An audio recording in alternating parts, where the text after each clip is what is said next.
95.5 KLOS, Los Angeles.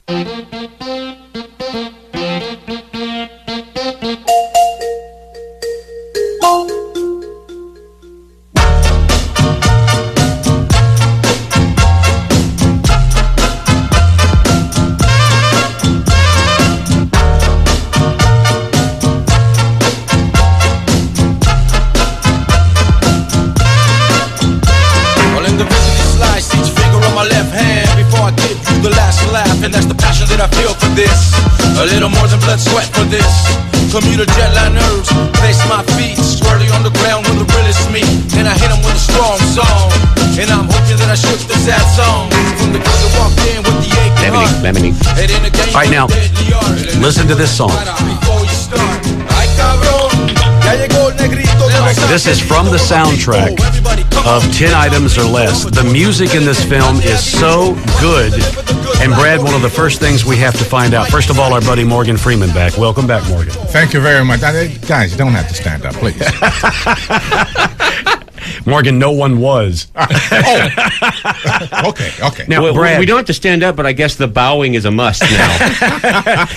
Now, Brad, is it Silberling? It is. Now, Brad directed this film, and many of you might have seen the huge commercial successful Lemony Snicket's, which Brad also directed.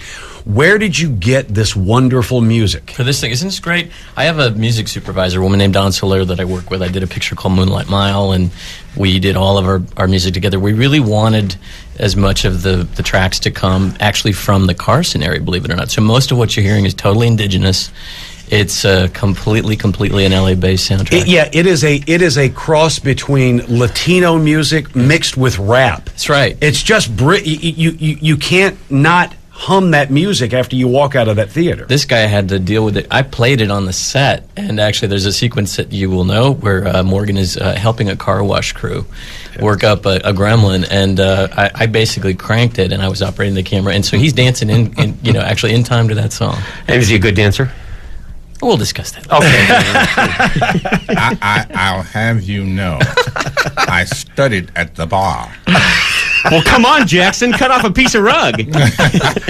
Now, he's a fine dancer. Now, Brad, you wrote this film? Did you? Did. Now, this is a 10 Items or Less. This is a wonderful little story, very warm, very cute, a relationship that shouldn't be, but is, and it's really kind of unlike anything you'll see in any other film. I don't know exactly what it is about this relationship that's so wonderful, but it borders on sexually attractive, but it doesn't go there. No, and I'll tell you what it is about it that has you struggling right here, Mark. It's Paz Vega.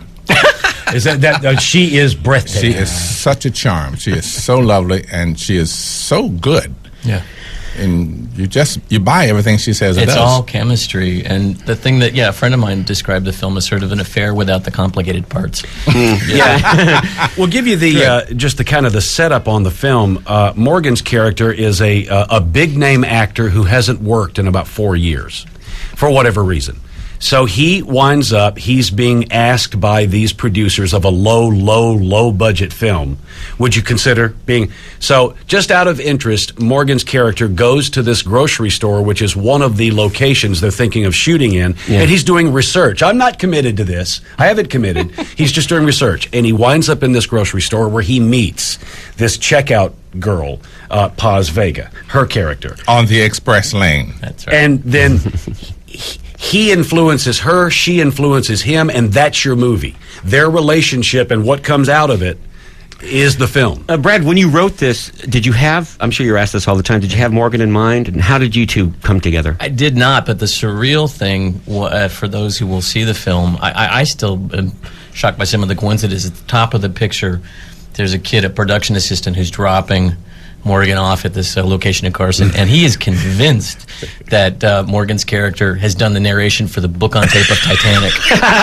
It was hilarious. That was a great part. He is convinced, and the great thing is Morgan's character, this actor, of course, is so damn competitive, he has to basically do it himself. So he ends up jumping in, he does the narration, and that's surreal to me, because here's the man that we know this sonorous voice, and no. So it was just But I went to Morgan first. I mean, that's basically what happened. Was For those who don't know, including most of us, how does that work when you say you go to Morgan first? You get a hold of his publicist? you drive to Mississippi. Okay. And no. Yeah. Drive far? No, basically, we happen to share representation. We are both represented by the same agency. Okay. Who tithe us. And so I went to them and said, I really want to go for Morgan first. I think he'd be fantastic. They then connected me with Morgan's producing partner, and now my producing partner on the film, Laurie McCreary, and sent them both the script. It was that simple.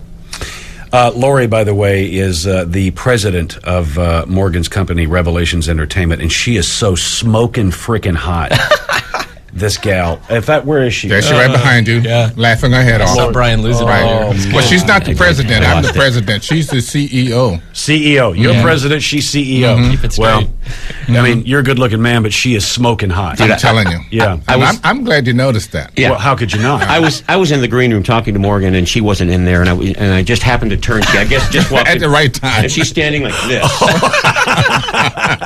in this pose. And I thought, wait, it's your birthday, and usually on birthdays we bring in strippers. And like, oh my God, Oh, she's coming through the glass right now. she's absolutely lovely, beautiful, beautiful. Now, beautiful. Morgan, let's go back to the 10 Items or Less, the film. Now, eventually, this is not going to be shown to the public in the traditional way, is it? Yes and no. Okay. Mark. It has its regular theatrical release, but Beginning today. yeah, beginning today, and but 2 weeks from today, you can actually access it via broadband. I mean, this is a first-run movie that you can actually download. Now, your company is very involved in this technology. Very involved. Take in us this through that, if you would, because you have been the innovator or the representation of the innovation of that technology. Right. Laurie and I established a relationship with Intel some years ago, and through that relationship, we formed a company called ClickStar. There's been a lot of talk and worry about the fact that movies are going to be available on the internet. Right. And the problem of piracy, of course, has reared its head very high in the water. So as a result of Microsoft's digital rights management technology, we've now pretty much solved that part of the problem. In other words, the internet is a lot safer than the DVD, for instance. Wow. So, and the new Intel Vive technology makes it just dog simple to connect your PC to your TV. Right. And, you know, everybody's buying the big plasma Right. screen stuff. So you've got your own entertainment right there. And I really live in the burbs, way out in the country in Mississippi. Don't have access to a first-run movie unless I want to drive 200 miles, you know, 100 miles there and 100 miles back to Memphis. So there are millions of people in my situation that love to get first-run movies because that's what everybody is talking about at the time, but don't have access. This solves that problem. Is this the ground floor or something? Is this our future? I think this is, there's a groundswell just right behind us that's on its way with tell me what I'm trying to say. I wish I could, Morgan. I really do. I'm talking about the internet disbursement of entertainment. And it's the ground floor, so are you going public, and can I invest? Not yet. Okay. Let's see if it really works. Well, a friend of ours, Don Mischer, one of the great directors here in Hollywood, he said years ago, he said, the system by which we go to a theater and see a film, where they ship the casing of a 35 millimeter print, is already, as I'm saying this, so archaic. Yeah. And why it is we haven't fixed that beyond me. But he was the first one that said to us, where we're going is that, as you just said, your computer at one point is going to be your television. Yep. And you will be able to go to XWW whatever and buy any movie ever made, will run right away, perfect pixel, perfect projection, great sound, and it'll cost you $2. That's today. Yeah, it is. It's today, and it doesn't preclude, which is cool. It does not preclude the audience experience. Those who want to go, because that's the other thing that will happen is they won't be shipping those film cases. There'll be like a file sent out from Warner Brothers that every theater will have, and suddenly everyone will still be able to have that experience if that's what they love. Yeah, because it's frustrating when you go, especially into a second-run theater. You're watching a 35 millimeter print that's been running for a year. Yeah. It breaks. It's got scratches, and you're into the film, but you can't It's got those things in it that you can see on your eyes sometimes. Yeah. Oh, yeah. Exactly. All right, we have to do business. Our buddy Morgan Freeman is here. His director, Brad Silberling, is here. They're talking about the film 10 Items or Less. Shoo, shoo, sunshine.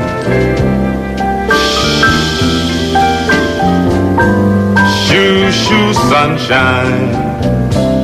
Shoo, shoo, sunshine. Don't shine on me no more.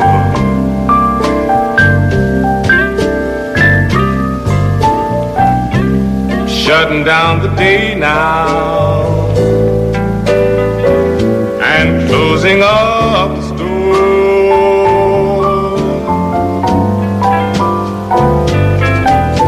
to chase her shifting shadow. Is this Mr. Freeman And singing? she walked out the door. From the electric company? That's what Ted said. Shoo, shoo, Not you. sunshine. Yes, it is. Don't shine on me no more. Sing it. Sunshine. Shoo, shoo, sunshine. Morgan Freeman. Where'd you get this? Don't shower me. Ted had me down, with had rain. Daniel download it. It's from the old days, Morgan. My goodness. I didn't know I could do that. I'm living in the night now. Well, you can. You should listen to you. You're pretty good. Welcome back in. It's the Mark and Brian radio program. We have our friend Morgan Freeman in here and his director, Brad Silberling. They have put together this film, 10 Items or Less. It is in first-run theaters beginning today, but in 2 weeks, we will probably come back on and give you specific details of how you can go on the internet and download. Now, when they download, do they own the film, or is it per view? Like you pay a certain amount of money and you watch it just then? Or It's you can buy it and own it, or you can rent it. There are those two possibilities there. you have those options. The rental idea. This is, I think, very cool for those of us who have gotten those like charges for having the DVD in the back of our car for 2 weeks. Right. Is once you download it, you basically have a nice period of time to initiate it. Once you initiate it, I believe you've got 72 hours, and you can watch it as many times as you want in those 72 hours. Now, If you're hooking it up to the TV, though, and this may be a tech question, and not very good at technical things, but if you have a TiVo, can't you illegally copy it? And so you're not buying it, you're renting? It's not illegal to copy it. You can copy it. Okay. But If you've purchased it, and that's since you can only play it through your computer, which is where your code lies, you won't be able to play it anywhere else. Oh, I thought you were hooking it up to your big TV, though. You are hooking it up to your I'm big not TV, a but it's only going to go through your PC.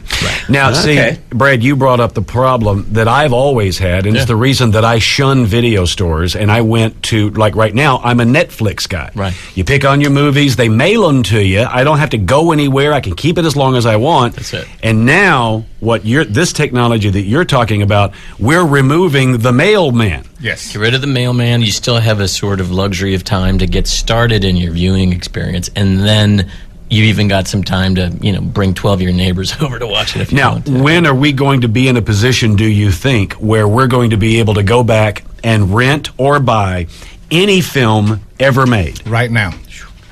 Right now? Right now. It's happening. It's like all the studio libraries are basically being uploaded. Go to Movie Link and look at the go to Clickstar, cstar.com. There's a whole list. Now of, you're of into movies. thousands of titles, Yeah, and they're yeah. going to keep going. Thousands. Now, then the other problem, and now like Brian, he's got literally, I'll tell him like, you got to go see Casino Royale in the theater. You got to see it on the big screen, and he goes, "Well, Mark, I've got a big screen," and he does. But For me, there are certain kinds of movies that I want to see, like King Kong, like Casino Royale. I want to see that giant screen and that great sound. Yeah. So that's a large portion of the populace who have access, and that's what they want. This is why we know that whatever technology you come up with that is going to disseminate entertainment, the movie theater is like church. You're always going to go because you want that experience. Yeah. And you want it with other people around you. Yeah, that is another wonderful thing. It's true. When you're going to see a film, especially a comedy, you want to go and be with 200 other people and enjoy that with them together. Right. Very cool. Let's take some calls here. Mark has a question about this new technology. Mark, you're on the air.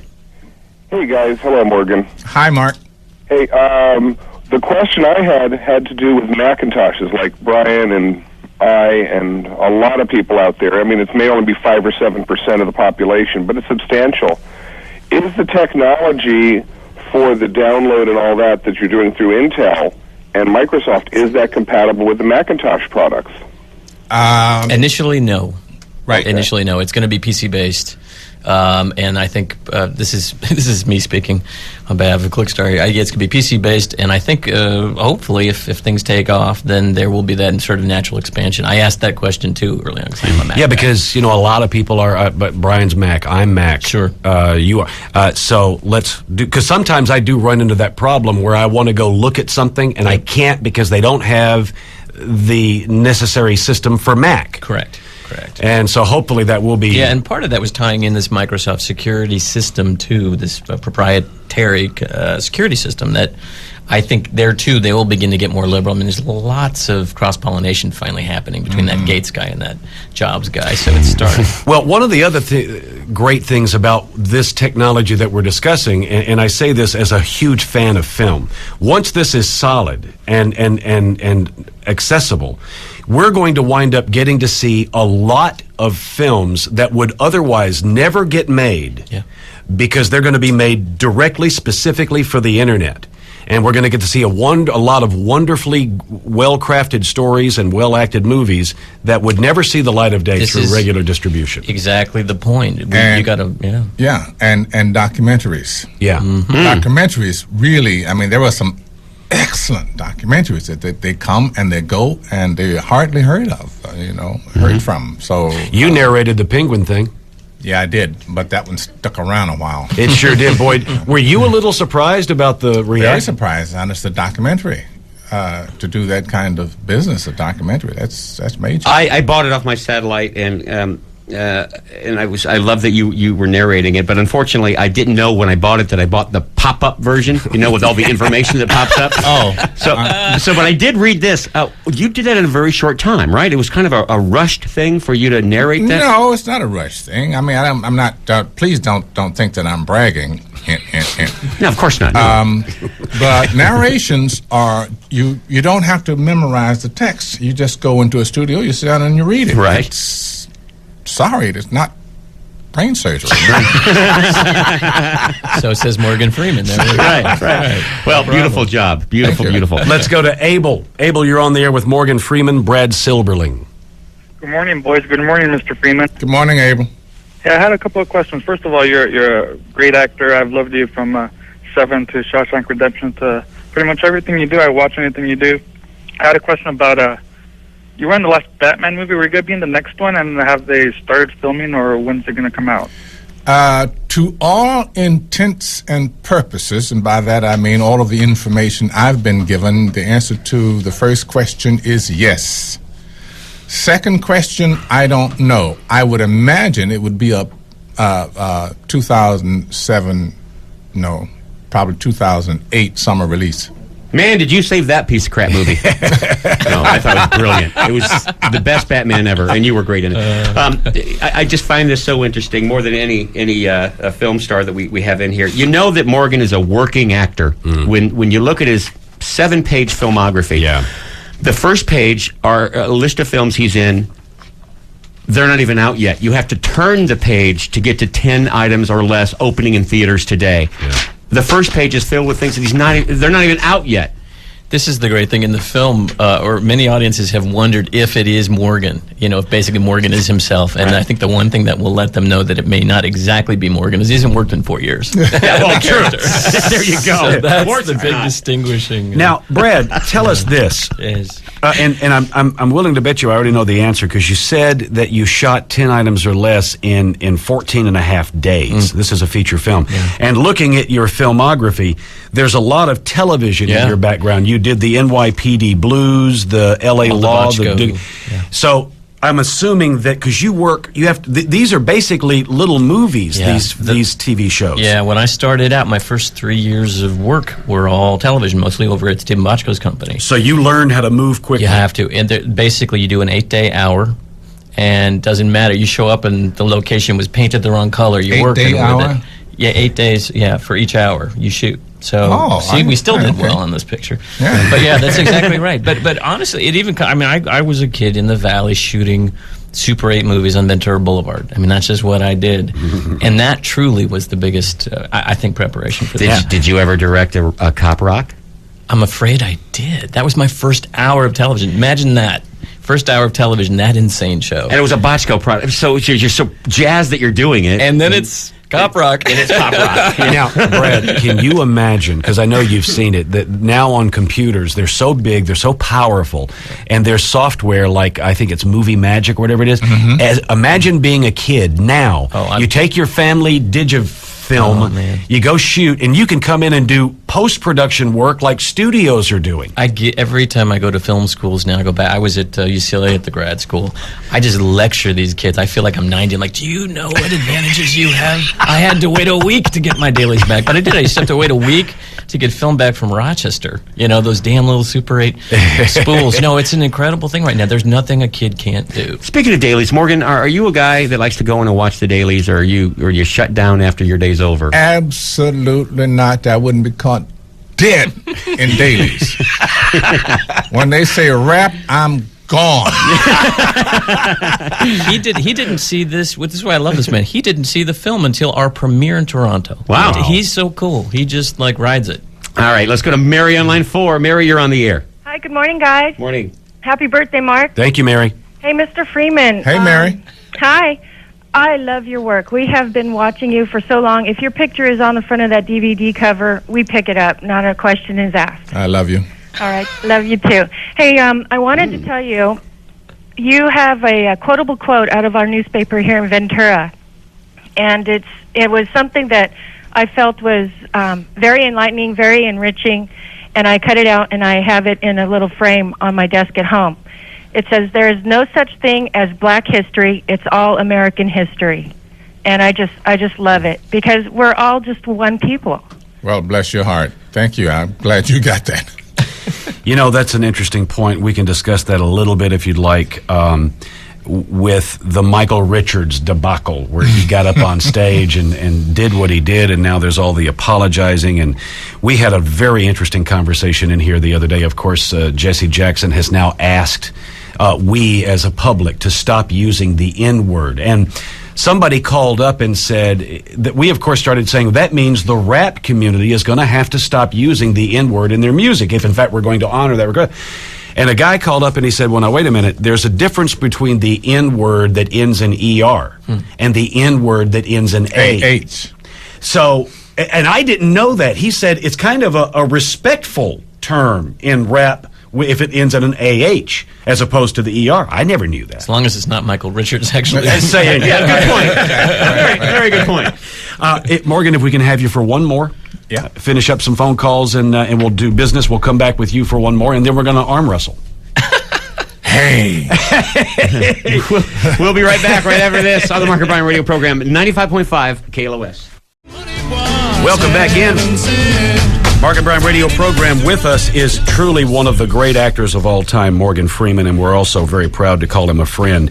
And a new buddy of ours, Brad Silberling, is in the room. Brad directed Lemony Snicket's, and now he's directed this new film that Morgan is in called 10 Items or Less, which starts in theaters today.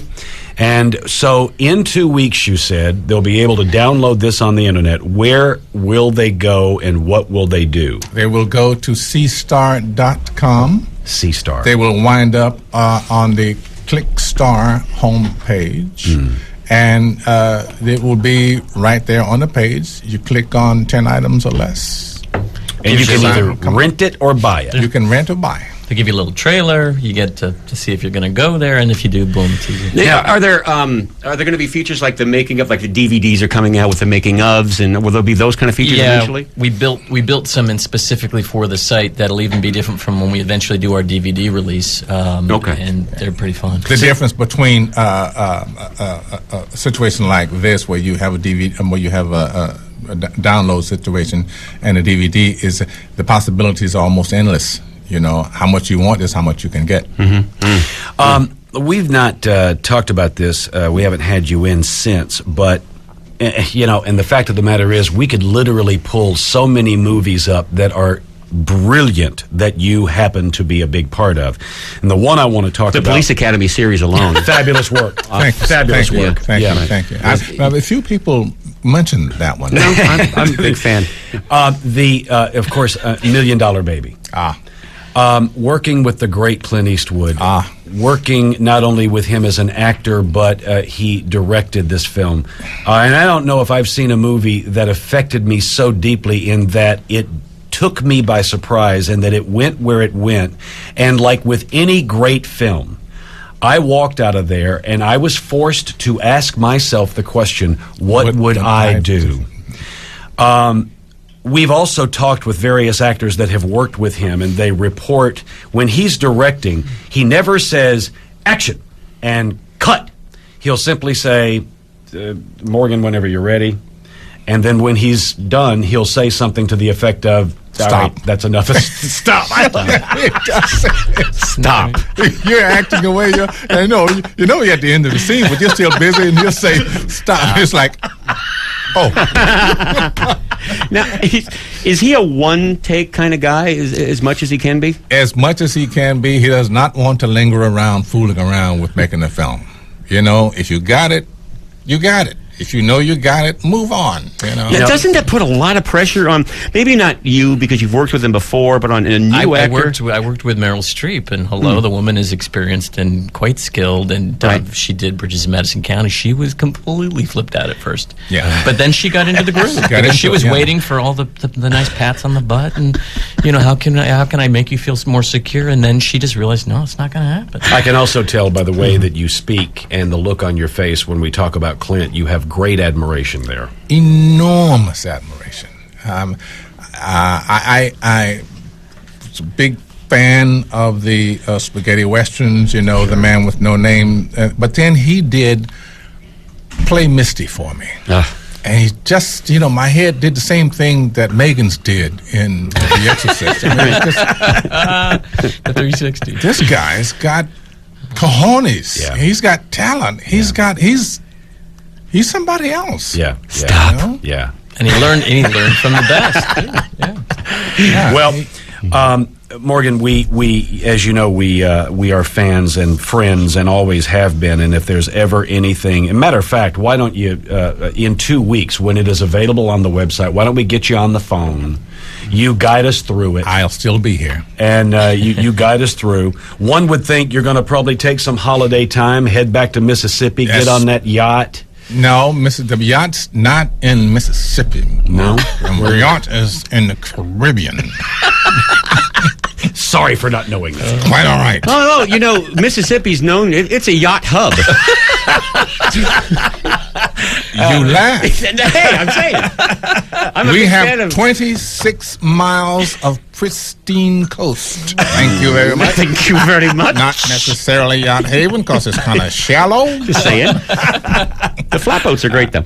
And Brad, it's a pleasure meeting you. Please come back. I would love to, guys. Thank you so much. 10 items or less. Now, is this a limited release? Yeah, it's going to be out in all the Lemleys and the landmarks. So we're I think in 3 theaters in the city today. All right. Well, so you'll have to try to find it. Will it open to wider at some point? That's up to the general public. We Yeah, certainly hope yeah. so. Yeah, we're Talk it up. Talk it up. Yeah, we hope so. It's a great audience experience. That's the thing we love. Well, Brad wrote it. Brad directed it. Morgan, of course, carries it. And this wonderful Paz Vega. Let me just give you an idea. If Morgan's carrying it, he's riding her shoulders. I was caused to think of Penelope Cruz. Is that you have found that next level of that? Just when she speaks, whatever comes out of her mouth, you just want to kiss it. Yes. Yes. Same with Embrace you. it. Same with you, Morgan. I want to kiss you too. Oh, thank you, Mark. So- I love you too. Really, no joking here. I mean, this is really serious. What about that It is arm his wrestling? birthday. Are we still gonna? Yeah. We're going to show you the Tiger Woods tape, and then we'll arm wrestle. Okay. Now, there's that Hollywood kiss. Oh, sure. That happens when I went in the green room and I hugged Morgan. He grabbed my butt. That's his Hollywood way. That's right. I was distracted. Gentlemen, the very best to you both. Thank you. Thank you again so for much. coming. Thank That you, was Morgan. great having you both.